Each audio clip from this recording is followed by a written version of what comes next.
It's a very exciting time to be a wrestling fan. If you're in the business of making money, it would behoove you to be a safe and inclusive space. Whether you agree with what someone is saying has nothing to do with his right to say it.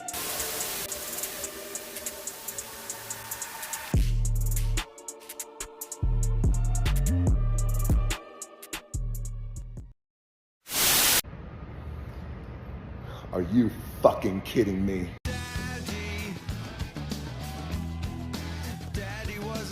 He gonna cry in the car. Santa Pacific vows, Daddy. Daddy wasn't there to take me to the fair. It seems he doesn't. I never wanted to be your father. I never wanted to be your father figure. You have a father, but your father's dead. Daddy didn't love me. Shut the fuck up. Give it to your mommy.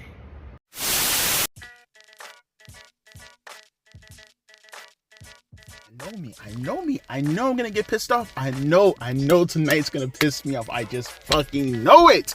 What's up, y'all? My name is Devontae, and I sacrifice my time so you don't have to. I got no news to cover besides what's gonna happen tonight in AEW, and I just know they're gonna do some stupid shit tonight that's gonna really piss me off. But you know what? Maybe they won't piss me off. Maybe it might be so bad that it might be good. Because there's no way, in reality, coming on the offset, that you're going to impress me by doing... damn, I had a burp, sorry. There's no way you're going to impress me by doing a card like this on free television. Come on now, bro. Come on! So we have Mercedes Moné. We're going to hear from her tonight. We got Toni Storm, Mariah May versus Deonna Purrazzo and Thunder Rosa.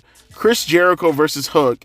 Eddie Kingston versus Kazuchika Okada for the AEW Continental Championship, and Christian Cage versus Edge in an I Quit match for the AEW TNT Championship. So on a scale of 1 through 10, how do you guys feel this is going to be tonight? Before we even go into the card, well, you know what? You're actually listening to this after, but I mean, just take yourself back like 2 or 3 hours, because I'm recording this at 7 o'clock at night, okay? Take yourself back a little bit and ask yourselves, how did I feel before going into this card? And now that the card is over with, how do you feel now? Because I personally feel like I'm about to... Goddamn mosquitoes!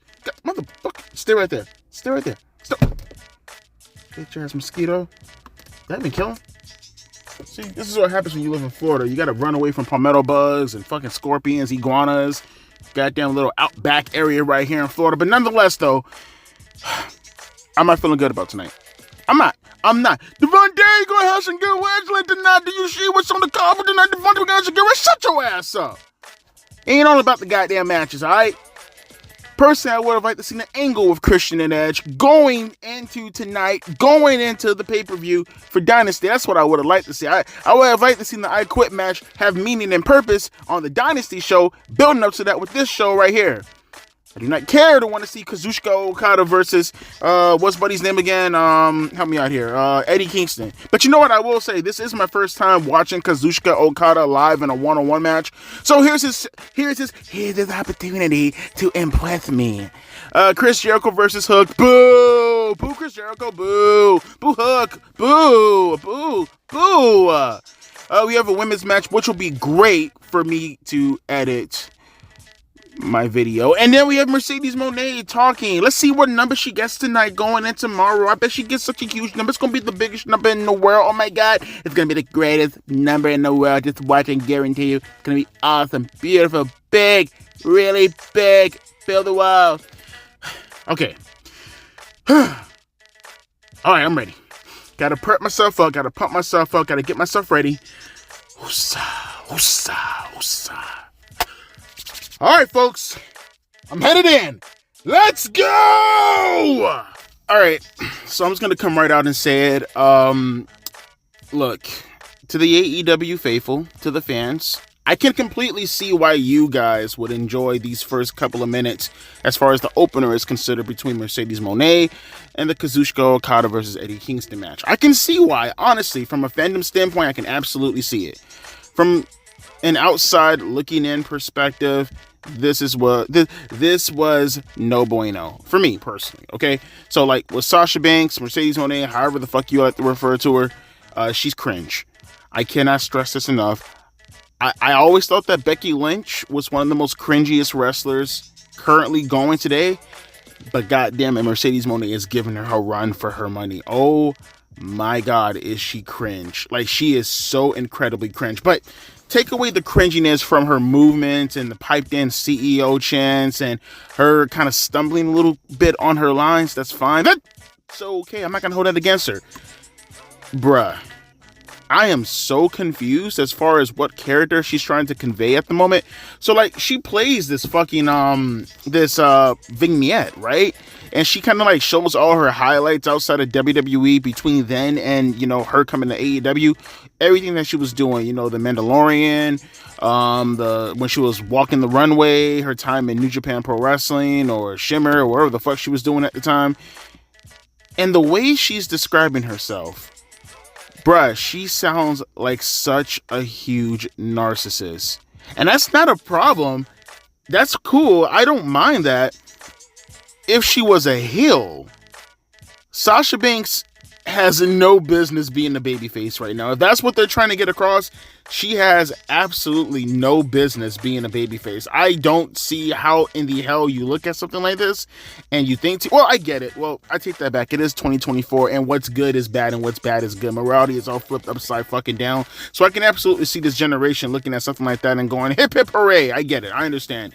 But like logically speaking, that's not good guy traits. That's not a good person walking around and telling people how fucking awesome and how good looking you look and everything's about business and money and look how awesome I am and look at my dick, it's so big. Look at it. I can slap you in the face from like here to Timbuktu. Like I don't. That's very negative. Call me crazy. Negative traits within a character persona, right? Hang on for a second. Speaking of which. Oh my God, I completely forgot all about Hook versus Jericho. So they just had another cringy segment backstage. But you know what? I will say this. Kind of getting off track here from what I was talking about earlier on. Is it just me? I'm looking at Sasha Banks and I'm looking at Chris Statlander. They had a bit of an interaction. Cordial. Get out of my damn mouth, Nat! And like eventually she like went up face to face with what's his name? What's her name again? Willow Nightingale and her thick ass.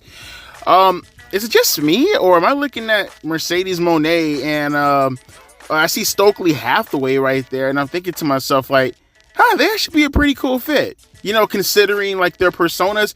But again, that would mean that you would have to turn Mercedes Moné heel, which essentially that's what she is.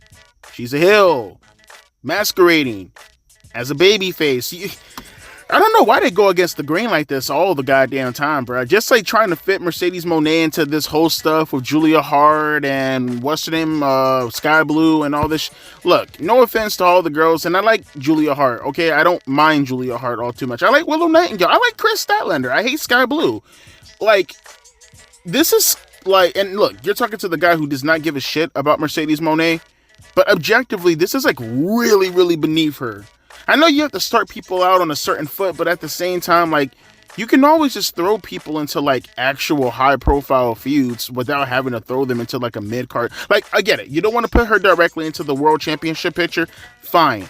Then have her feud with, like, fucking just get directly into it. All this building up and, oh, Willow Nightingale, she has the chair, because that's what happened during the promo. You know, you had Julia Hart and Sky Blue come out, and they attacked Mercedes, and eventually, what's her name came out, Chris Statlander and Willow Nightingale, and they tried to protect Sasha Banks with steel chairs because Julia Hart and Sky Blue had steel chairs in their hands after being made to look like bitches by Sasha Banks, by the way. Look, I get it. I get the whole thing that you want to do. I know Willow Nightingale, she looks like she had the chair in her hand when the lights went off, and then they came back on, and Sasha Banks ain't paying attention, and Willow Nightingale, the way she's standing, looks like she's gonna hit Sasha Banks with the chair, and Sasha Banks is like, what the fuck are you gonna do with that chair? Blah, blah, blah. I get what they're doing, right? But just get directly into it, all right? Because all this is beneath, it's beneath Mercedes. Let's just call it like we see it. Let's just be honest with ourselves. It's absolutely beneath Mercedes, and she could definitely be doing bigger things right now. Now, if you want to jump directly into this Willow Nightingale shit, I disagree. I think there should be more something more high profile for her to get herself into, that she could still beat somebody in without having to go directly up to Toni Storm.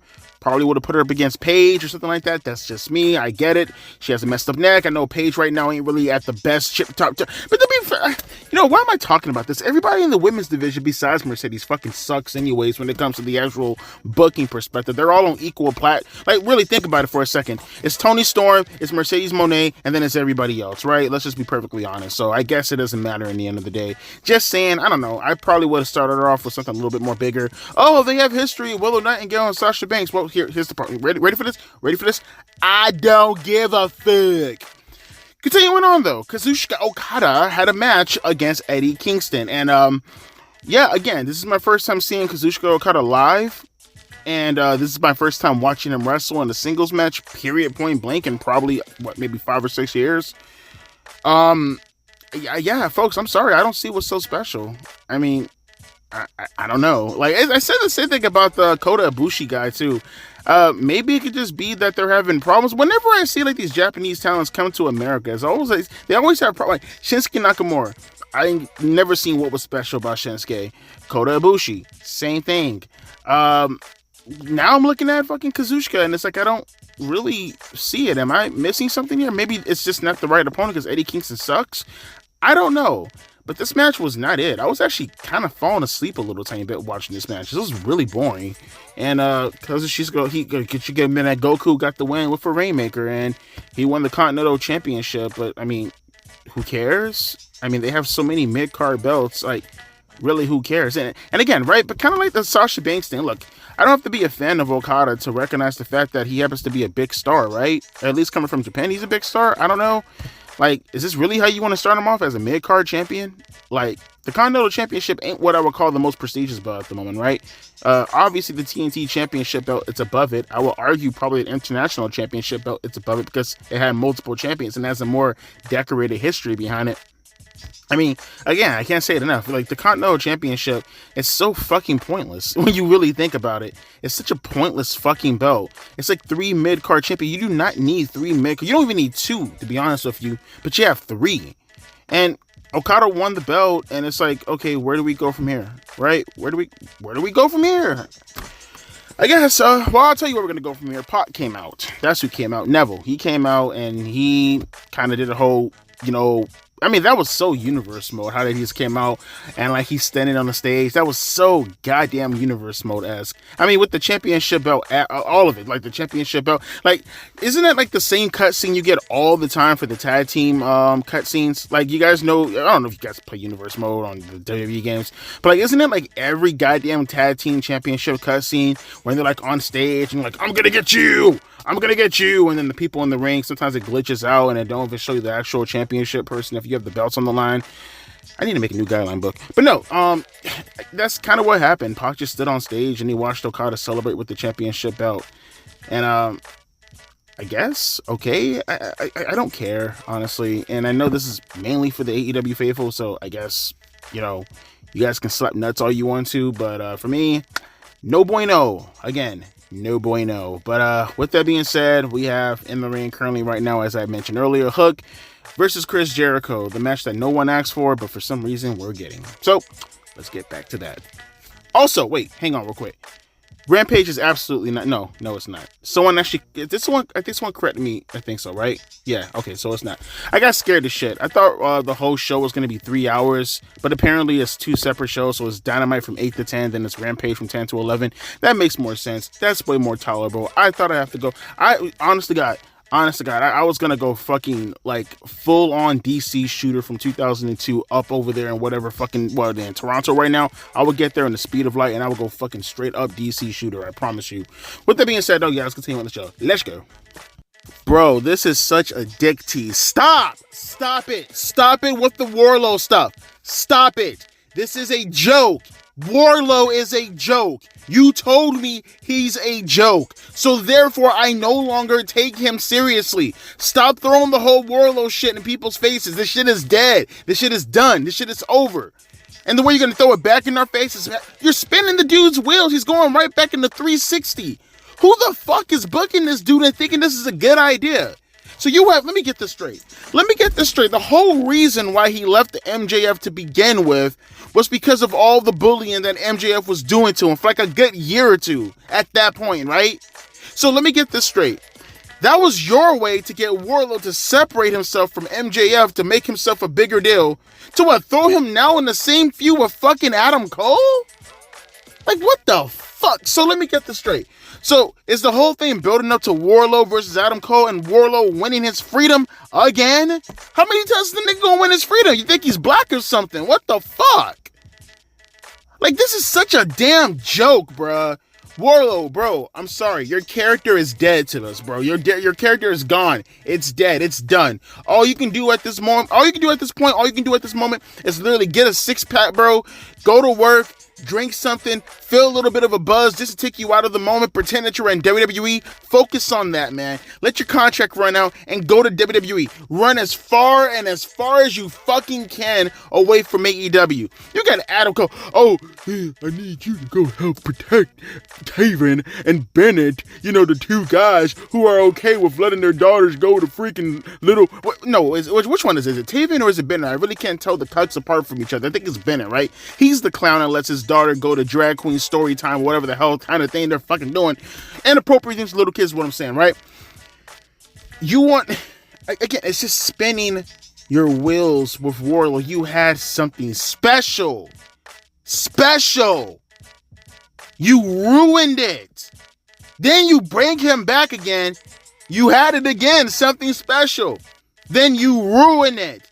Then you bring him back for good old time's sakes, and you had him cut that promo, and everybody gets me, and you ruined him again. There was no reason. People are like, oh, Devontae, you want him to lose to Samoa Joe? Shut your stupid ass up. No, I didn't want him to go against Samoa Joe at all, period. You keep building him, put him in serious feuds, and then eventually he could take on the world champion next year and become the face of AEW like the intended purpose was always supposed to be to begin with. Hang on, Jericho. I'm going to talk about him in a minute, too. Bro, how many times are they going to have Will Ospreay cut promos? Holy shit.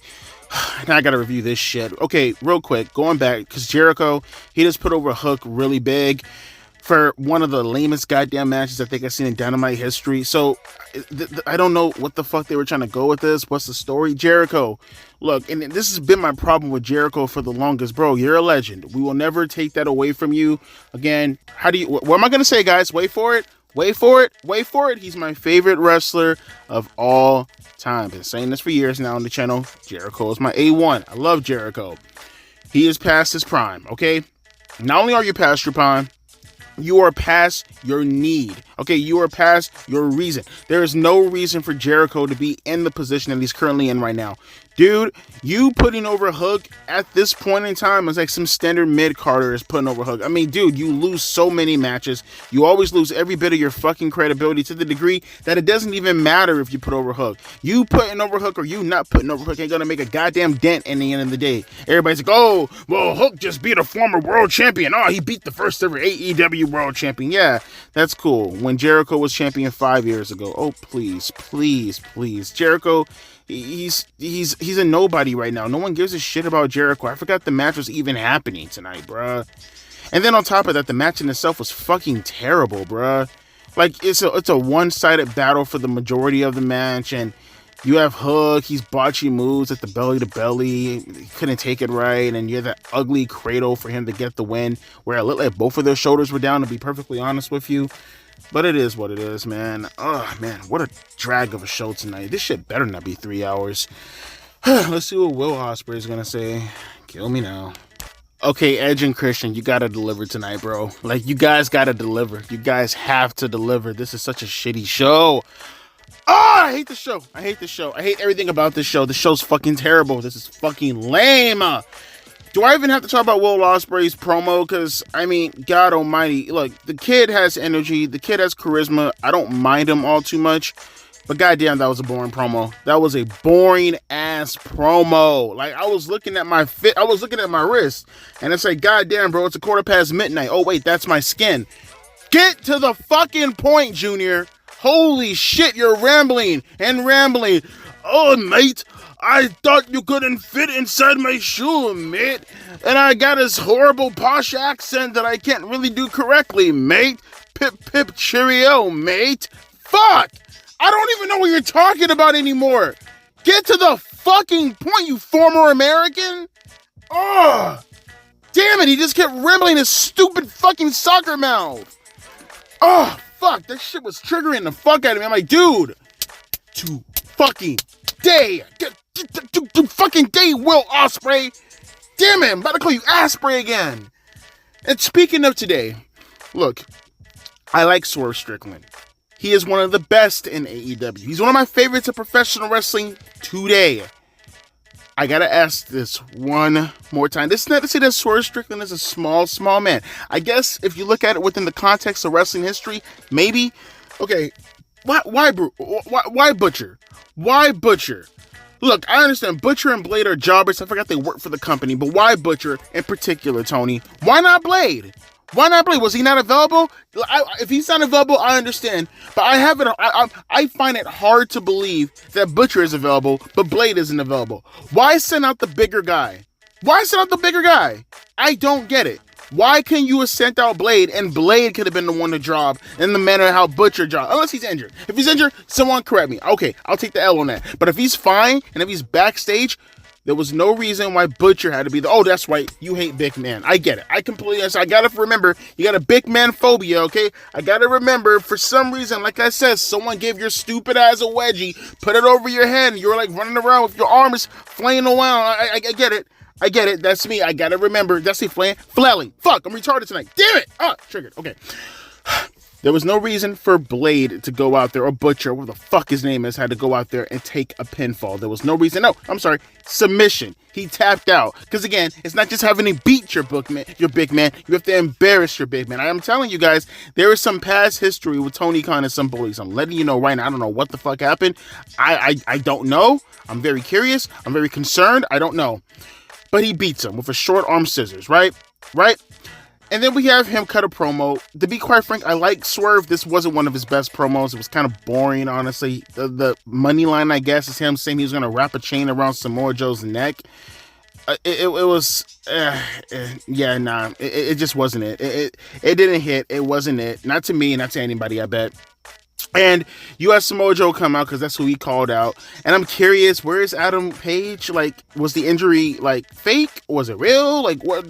Like, he just fucking disappeared off the face of the earth. I mean, is he going to come back? And I'm assuming he's going to interfere in the match with Samoa Joe and Swerve Strickland and screw him out of the match. I guess that's the play, right? But that still doesn't explain why he's not on television. Did the choke out injure him or something? Kayfabe? But I don't fucking know.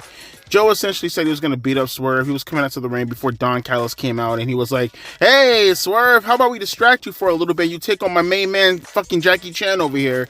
And Swerve was like, yeah, fine, I don't care. Okay, I'll take on Krillin. I'll do it. Fine. And that was it. That was honestly it. God damn, bro, I'm telling you guys, this is not a good episode of Dynamite, and I'm begging Edge and Christian tonight to deliver. They gotta deliver. If they don't deliver, this is one of the...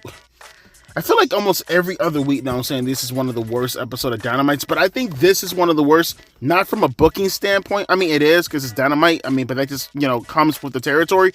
I mean, this is boring. This is one of the most boring fucking episodes of Dynamite. Damn, I said that in my nose. This is one of the most boring fucking episodes of Dynamite you will ever fucking watch. I promise you. This is really, really fucking boring if Edge and Christian don't deliver tonight. Nothing about this show is... honestly, I can't even remember the match cards of it tonight, let alone what the fuck is going on right now. Edge and Christian, on my hands and knees, please, for the love of God, deliver. Deliver, bro. Deliver! All right, let's get on with the I Quit match. Got like 22 minutes, probably an overrun, so maybe like 25 minutes. Fucking deliver, guys. Come on, bring it on home. Oh no! Oh no! My balls hurt! Oh no! Kayfabe or not? No! Why would you take a spot like that? That is way too close. Yo. Okay, this match is great. This was a fantastic match. Of course, it's Edge and Christian. I expected no less. I wish the story was a little bit better, but regardless, they're going directly into Rampage, and this is what's opening up Rampage. Dynamite is over with right now. Edge is the new TNT champion as I'm talking, as it's actually being shown right now. Folks, these two are base heads. They are base heads. The crackhead energy between these two could power an entire fucking city. They beat the dog shit out of each other. With hockey fights, they put their jerseys on, they started fighting in the crowd. You had chairs with barbed wire wrapped around it. Christian kept beating Edge with a goddamn hockey stick over and over and over again. He jumped off of, I think Christian jumped off a turnbuckle on the outside of the ring and crossed by the edge through a leaning table. And then this spot right here. Oh no. Oh God, no. Oh God. So, let me not get... These guys are beating the crap out of each other, right? All these goddamn spots are happening throughout the entire show, right? And we get to a point, right, where essentially Edge has the upper hand on Christian, right? And you had Luchasaurus and Nick Wayne come out. First, his mom came out. Nick Wayne's mom came out to save Christian the first time. Eventually, it was Nick Wayne and fucking Everlast, or fucking, what the fuck is his name again? Killswitch Engage. Killswitch. He comes out and he fucking, like, they try to get the upper hand on Edge, where eventually 2.0 comes out. Daniel Garcia and Daddy Mac, whatever the fuck their names are, Cool Hand Luke, whatever. They come out and they help out Edge. They ended up handcuffing Luchasaurus to one turnbuckle. They handcuffed Nick Wayne to another turnbuckle, and they handcuffed Christian to another turnbuckle, right? And it gets to a point where Edge pulls out his little 2x4 with spikes coming out of it, right? Bruh. You didn't have to do this, but that's way too fucking close. That's way too fucking dangerous. I literally cringed. I don't mean emotional cringe, like, oh my God, I'm hurting. No, I cringed. I winced. I literally winced. I yelped like a little bitch. This motherfucker has Christian. First off, he has him tied into the turnbuckles. Like I said, he's handcuffed. And then, like, he just repeatedly kicks him in the dick. Over and over and over. I mean, this motherfucker is kicking him in the dick like Eddie Kingston does his machine gunshot bullshit things, right? Christian is standing there and he's like literally dying. I know, because he's not having kids. He's not having any more little Christians. He ain't no father anymore, I tell you that much. Edge goes out to the ring and he picks up his little spike 2x4 thing, right? He brings it into the ring and he hits kayfabe now. Oh dear God, I hope it's kayfabe. He hits him in the nuts with his spike bat. Like Christian is in like the Goldust Shattered Dreams position, and he hits him in the nuts right underneath. Like, got him right in the goosh pouch. Just right there in the taint sickle.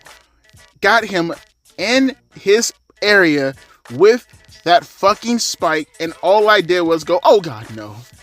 I winced. I literally winced. And then he was going to hit him in the head with it before Christian quit. It was a good match. It was a great match. Edge was bleeding all over the place too. It was fine. It was awesome. The only problem with this match is it happened on free TV. So it was a bunch of commercial breaks in between. Well, not really a bunch, probably like 2 or 3. But still, that's enough to kind of ruin the match for me. Although this was still a good match. I mean, it knocked it down a peg just because of the commercial breaks. And because, bruh, this should have been for a world championship. Nothing was going to touch this. That's off rip. So let's get that out of our minds. Nothing was going to touch this off rip. But more in particular, this match right here mattered more than anything currently ongoing in this company. Anything. Mercedes Moné is now in her second week. No one gives a shit about Mercedes Moné.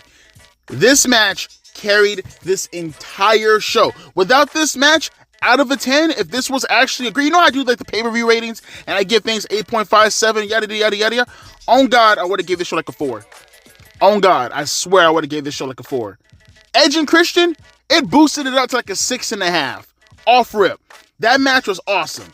The only bad thing on top of all the things I said as far as pretty much reaffirming the status that the World Championship means absolutely nothing because Edge and Christian are there feuding over the TNT Championship belt. And again, like I said, they reaffirmed that by essentially showing Samoa Joe one time that entire night, completely forgetting that he was even a world champion. One thing I'll say, before I even say this, thank God they didn't put this in the opener. They have the common sense to not open it, because you know how they fucking usually roll, right?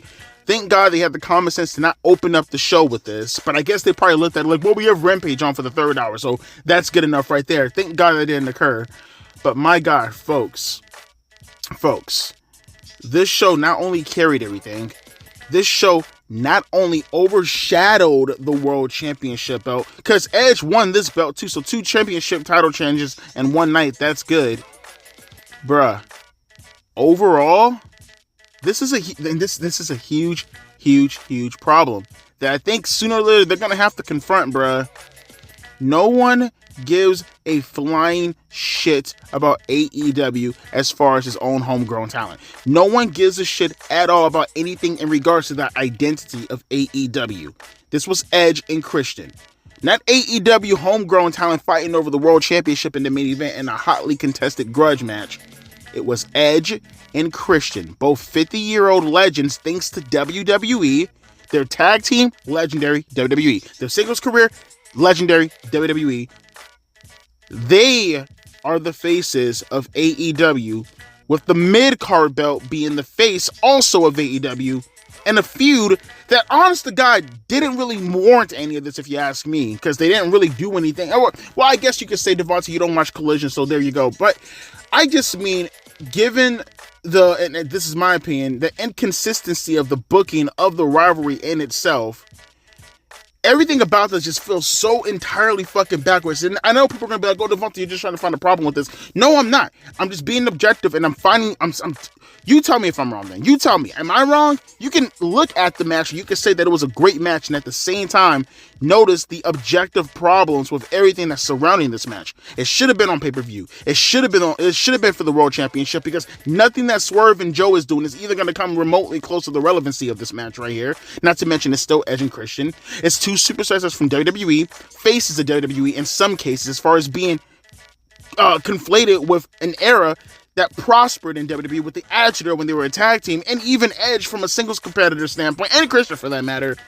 Nothing about this screamed AEW but the garbage that was attached to it in regards to the spots. And granted, it was garbage spots done right, but you know you are in a bad position when the only identity you have with the match in itself, outside of the interferences and whatnot, the thing that you have to look at as far as noticing the identity of AEW is the garbage spots that they have coinciding with AEW. Is that not a problem to anybody? Does anyone look at that and say to themselves that's a good thing? Again, you can find great things to say about this match. This match was awesome. But just on the fundamental level, looking at it, it just looks really, really weird. It just looks really, really weird. And I'm not to say that that's a bad thing, because usually you will want to use Edge and Christian. That's what I'm saying. If we're going to go this route as far as not using anybody to pertain to your own identity, at least put the World Championship on the line so people can watch your show. Maybe they want to tune in later on, and maybe they want to follow up on Edge and Christian, and by accident they see other superstars. That's how most people used to get over back in the days. Go that far if you're going to do all this, but if you're not going to do all that, it just adds on to the rest of the bullshit as far as the booking is considered. You know what I mean? It just looks really, really weird seeing Edge and Christian fight over a mid-card championship and a feud. And honestly, for my money, especially it not being on Dynamite, doesn't really have that much relevance to it. Again, it's just a bunch of shit that's tied up to it that just makes me look at it and go, this looks weird. It just looks weird. I don't know. It just looks weird. It sounds weird, and it is weird. And honestly, it is bad booking in the end of the day. As good as the match was, it was still really, really bad booking when you really sit back and logically think about it. But with that being said, this show sucked absolute ass outside of the main event. I need to hear some thoughts about this match. You don't have to talk about the rest of the show if you don't want to, because what the fuck is there to talk about? I mean, we're going on the Dynasty, and honestly, yeah, I'm looking forward to some matches, in particular the Will Ospreay and Bryan Danielson match.